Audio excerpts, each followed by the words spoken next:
Okay, good afternoon everybody and welcome to today's media conference from St George's Park, which follows the England squad announcement for the forthcoming FIFA World Cup Qualifiers against San Marino, Albania and Poland. We'll shortly start with 5 minutes from Sky Sports News and then we'll move it around to the option of a question each with the option of a follow-up. If you can stay on mute at all times, only unmute yourself to ask a question and use your virtual hand as and when you do have a question. If you are struggling to find that virtual hand, then please drop a message in the chat box. So without further ado, Rob Dorsey, when you're ready, we'll start with yourself. Hi Gareth, good to see you. Hi Rob. Listen, I'm sorry to start with such a weighty and serious matter, but I think there's only one place to start really, and that's the announcements we had yesterday and the fallout from the 4 years of investigations into historical sex abuse within football. Your chief executive yesterday said it was a dark day for the beautiful game. I mean, you've got kids yourself that have played football and other sports. What's your reaction to what we learned yesterday and about safeguarding in the future?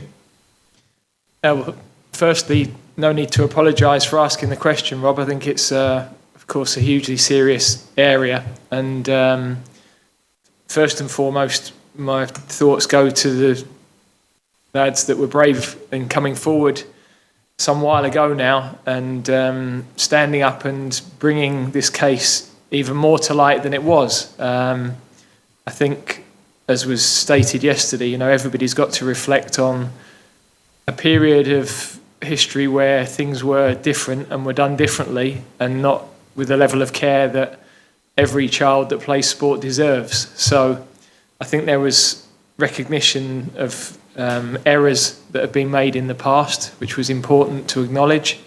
I think we are in a different place now, when to retain my coaching licence, I have to go through a lot of safeguarding checks, and everybody within the game would be the same.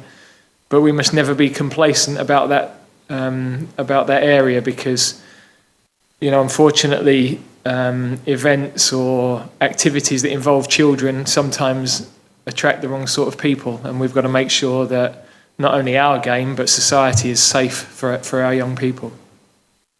Thanks for doing that. Let's move on to the squad. The headline of all of it, I think, is a first call-up for Aston Villa's Ollie Watkins. Why's he got the nod, and how close was Patrick Bamford to being included? Yeah, very close. There's a number of positions on the pitch in this squad that there are some really close calls, and we felt we wanted an extra striker in the squad. We're really pleased with Harry. We're really pleased with Dominic Calvert-Lewin and what they've done. Tammy Abraham hasn't really been involved for Chelsea over the last sort of 4 to 6 weeks. And both Ollie and Patrick in particular, their goals record has been good. We like the personalities of both. Ollie is a player that we've had less interaction with in the past. It's going to be good to get to know him. We like his pressing. We like his the speed and the runs in behind. He's got some improvement to make in linking the game, but for his first season in the Premier League at a big club, he's done exceptionally well. So yeah, that's been a really close call because all of the things I've said there about Ollie, I could have said for Patrick as well. So he's very unfortunate, and who knows? We could be sitting here in a few days' time, and we've had a problem. And Patrick's a player that we're very much looking at as well. Interesting, thank you. Big day for Sam Johnston too, as well, and what's been a very tough season for him and his club with West Bromwich Albion struggling. He'll be absolutely delighted. Why is he in? Well, we obviously have an injury to Jordan, which has created a space within the squad.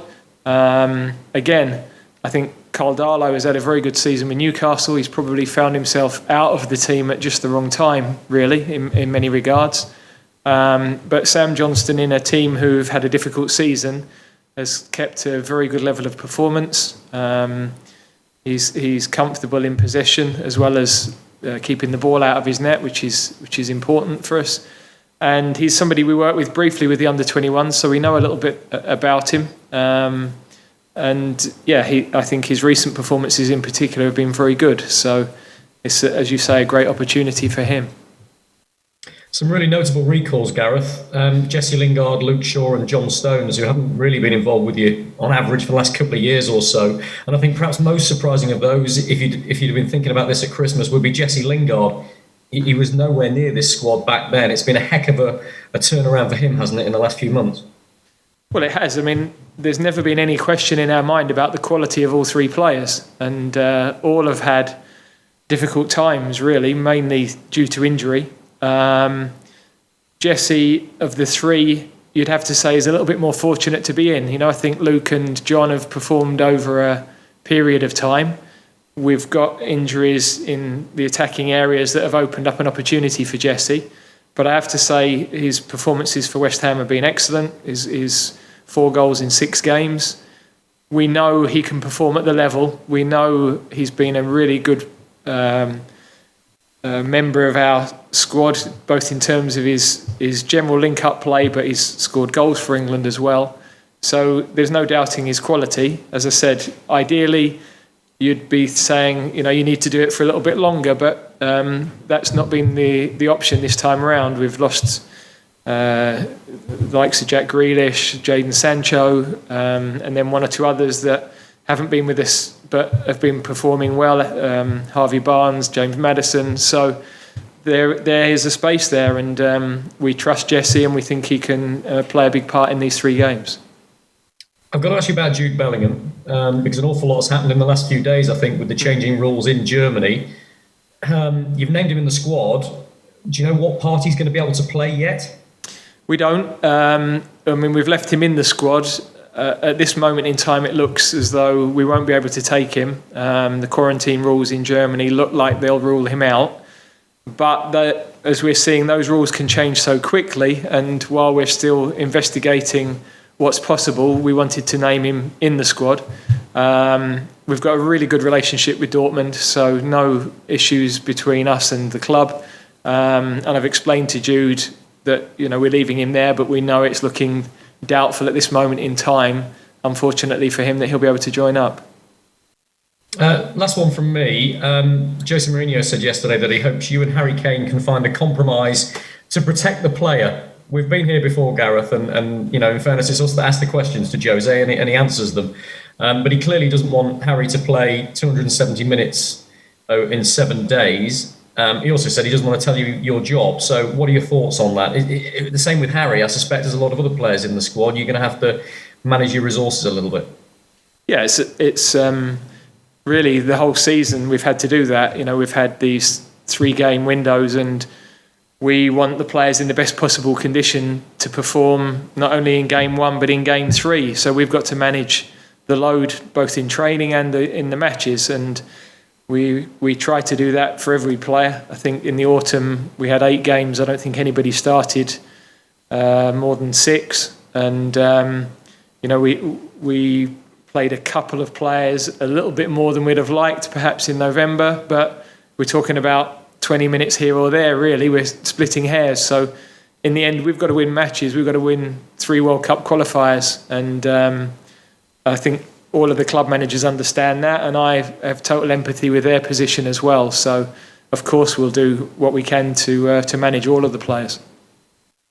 Thanks a lot. Thank you, Rob. Next, we'll go to Carrie Brown of BeanymanSports.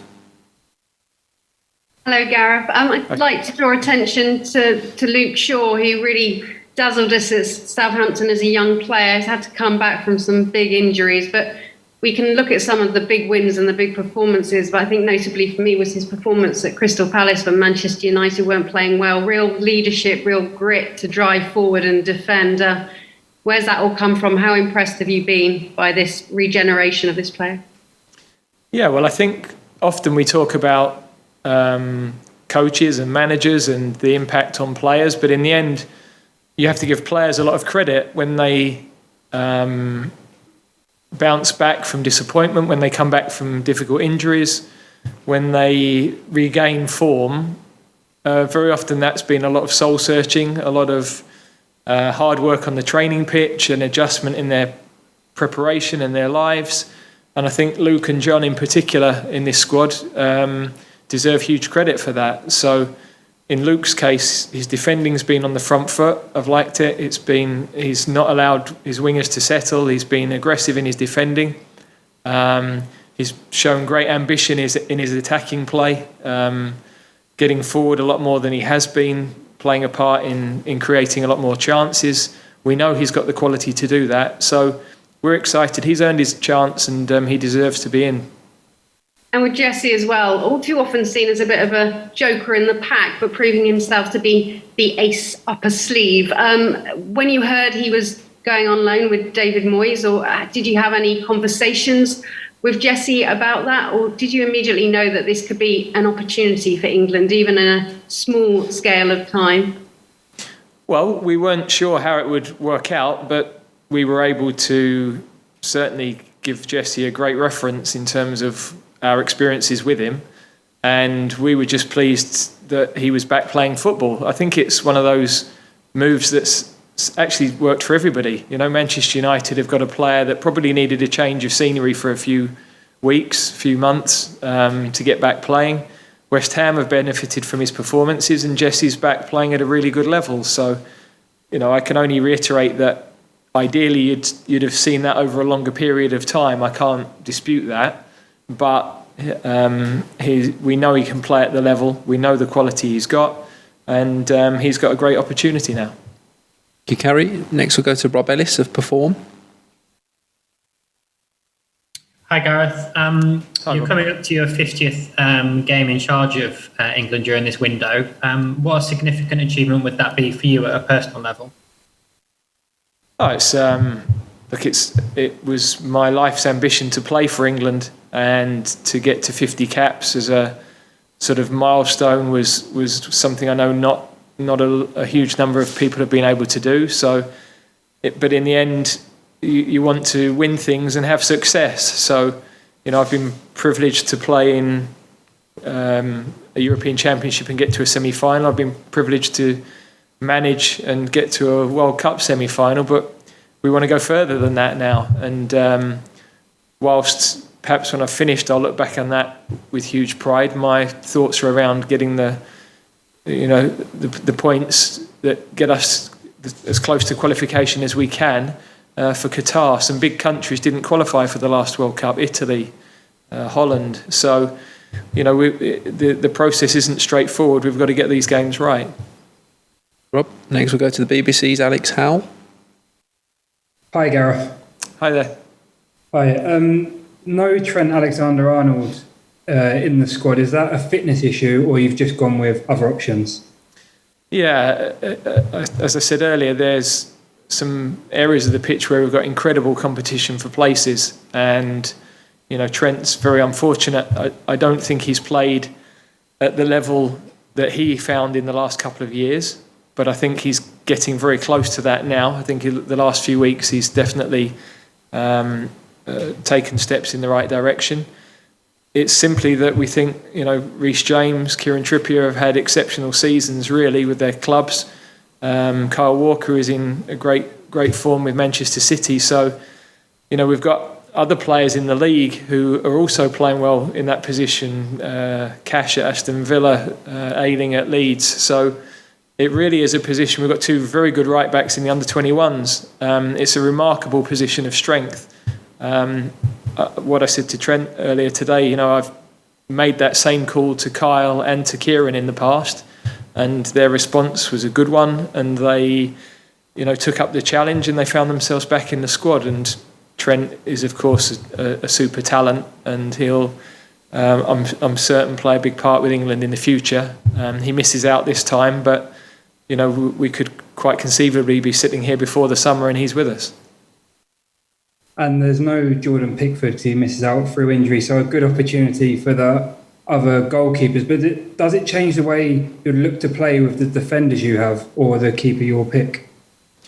Well, you're right in the observation that not all of the goalkeepers have the same sort of attributes, so we would have to adapt. But that's the same with outfield players. You know, certain players in certain positions change the profile of that role, and we've got to be pragmatic in how we do that. So the most important thing for goalkeepers is to keep the ball out of the net, and sometimes that's a much overlooked quality. So we're fortunate that it's good to see Dean getting a run at Manchester United. I think Nick's in excellent form, and whenever he's played for us has been very calm presence. And now we have an opportunity for Sam to come and work with us and to find out more about him. Thank you, Alex. Next, Dan Salisbury-Jones from ITV. Hi, Gareth. Just a quick one on we've now not had fans in stadiums for a long time, but there are still question marks about the Euros and how many will be in. Do you think certain players react differently to that? And would you kind of have that in your mind when you're picking your squad at the Euros? I think without a doubt, some players have benefited from not having fans in the stadium. Some teams have benefited from it. And the reverse has applied as well. I think there's been games where the lack of fans, there's been more games for sure, where the lack of fans has had a huge impact on the quality, the level, the experience for everybody. So I think there is no real positive to no fans. But some of the young players maybe haven't, have been able to get blooded without having that additional pressure, which has maybe been a nice step for them into the game. But you're absolutely right. We are going to have, it looks like we're going to have some fans in the stadiums moving forward. And we're always assessing our players in that psychological area of how can they withstand, a different environment, a different level of pressure which comes with playing for the national team. And just one on John Stones and his form now and how that might impact the way the whole team looks actually going forward. Yeah, well, it's a huge plus for us. Of course, John has played a lot of internationals for us, and for a period we weren't sure whether he was going to be able to recapture that form. And when you invest as much time and as many caps in a player like that, and he disappears, that's a huge disappointment. But as I said about Luke, John deserves huge credit for turning that around, for finding that level of consistency. He's played a big part in what's looking like being a hugely successful season for Manchester City, although they will, be quick to say they've not achieved what they want to yet. He fits the profile of the way we want to play. He's so comfortable with the ball, bringing it out, but he's got the speed in defence as well. So, yeah, it's great for us to have him back. And next we'll go to Jerry Cox of Haters. Hi Gareth, how are you? Good, Jerry. Are you? Yeah, very good, very good. A quick one on Harry Kane, because he's obviously developed his game a lot in the past year. He's playing, perhaps, I think Jose described him as a 9.5, between a 9 and a 10. How is that good for you, obviously? And you obviously started playing that way with Harry a couple of years ago, didn't you? Dropping him deeper and letting players run on ahead of him. You see that developing under you? No, look, I think Harry has always had that capability since he was, a younger player. He's always had great techniques to link the play. He's probably as good a forward passer as we've got in our squad, frankly, vision and execution. So I think it's probably something that's drawn more attention because Spurs have had the runners in Son in particular to go beyond him and to get on the end of those passes that he makes. But I wouldn't necessarily say it's a part of his game that we weren't aware of or that's improved. I think it's just been highlighted a bit more. So it just shows what an outstanding all-round player he is. The ability to create, to hold the ball up, to play for the team, but also the quality of the finishing. I mean, the goal against Crystal Palace recently was exceptional finish from outside the box. So, yeah, we're very fortunate to have a player with all of those qualities in our ranks. Jerry, we just got time for a couple more. So one question each, starting with Chris Bowden from the Burnley Express. Afternoon, Gareth. You okay? Good, thank you. Obviously, it's a great opportunity to give your other goalkeepers sort of competitive match experience without Jordan. But do you envisage sort of splitting the workload up, or do you think they'll go in with a new number one for the games? Well, we'll firstly wait to see how everybody emerges over the next few days, because we've got some games to get through. I mean, Nick doesn't have that, so all being well, he should be fine. And also, I don't want to give too much of a clue to other teams, because the goalkeeper we play does make a difference in this instance to how we'll play. So, but we'll be very comfortable playing them all. Dean and Nick have had a taste with us, and Nick has consistently performed at a really high level with his club, and Dean is getting that run that he's been waiting for with Manchester United. So he's got some very important games over the next couple of days to try to stay in the team and to perform well. But we've got a good understanding of all of their attributes, and we know in our mind what our plan is. But a lot of our plans that we had 3 weeks ago have changed dramatically. So you've got to be adaptable at the moment. Thanks, Chris. And we'll finish with Jack Pitbrook of The Athletic. Hi, Gareth. Hi, Jack. Harry Winks has been in most of your squad since the World Cup, but not this one. What's the thinking there? Yeah, unfortunately for Harry, he's just not really been in Tottenham's team for their league matches. He's had football with the Europa League, and feel that Calvin Phillips, James Ward-Prowse have played particularly well. We think that Mason Mount can play in that deeper role as well, and of course we've got Jude, who we think's had a super first season, some great experiences for a young player, particularly the Champions League games with Seville most recently. So in every area of the pitch we've just got difficult decisions. Good players, we can't pick them all. We don't want to just bring too big a squad, because although you keep people included, if they're not playing, then that's not a satisfactory experience for them. So again, Harry's got the opportunity. Tottenham have got big matches coming up to play his way back into that. Okay, thank you everybody. That concludes this broadcast press conference.